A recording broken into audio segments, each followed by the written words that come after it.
Berikut ini daftar 4 nama calon Gubernur Maluku pengganti Murad Ismai.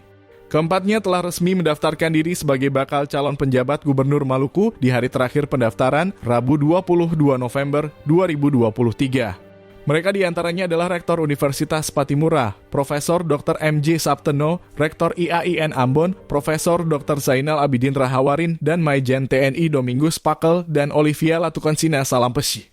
Keempat pejabat ini datang dalam waktu berbeda. M.J. Sapteno merupakan pejabat pertama yang mendatangi ruang Merindu yakni sekitar pukul 9:15 waktu Indonesia Timur. Menggunakan kemeja putih dan celana hitam, Sapteno langsung mendaftar dengan menyerahkan berkas ke Ketua Panitia Kerja Penjaringan PJ Gubernur Maluku, Yance Weno. Sementara itu, Rektor IAIN Ambon, Profesor Dr. Zainal Abidin Rahawarin datang untuk bersamaan dengan Maijen TNI Domingus Pakel pada pukul 12:30 waktu Indonesia Timur.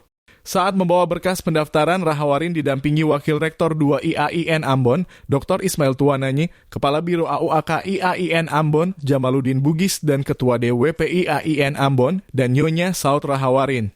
Selanjutnya, mantan Wakil Wali Kota Ambon, Dr. Randus Olivia Cadidjah Salampesi, juga mendaftarkan diri sebagai bakal calon penjabat Gubernur Maluku.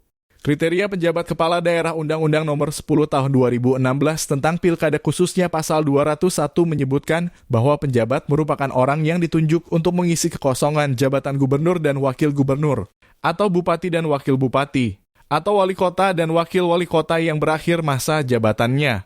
Undang-Undang Pilkada mengatakan bahwa untuk mengisi kekosongan jabatan gubernur, diangkat penjabat gubernur yang berasal dari jabatan pimpinan tinggi madya sampai dengan dilantiknya gubernur definitif. Adapun kriteria calon penjabat gubernur Maluku yang telah ditetapkan sesuai Permendagri nomor 4 tahun 2023, diantaranya 1.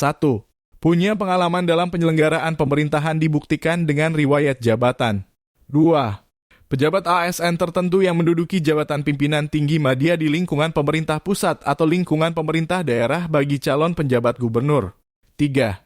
Penilaian kinerja pegawai atau dengan nama lain selama 3 tahun terakhir paling sedikit punya nilai baik, tidak pernah dijatuhi hukuman disiplin berat sesuai ketentuan peraturan perundang-undangan. 4. Sehat jasmani rohani yang dibuktikan dengan keterangan dari rumah sakit pemerintah.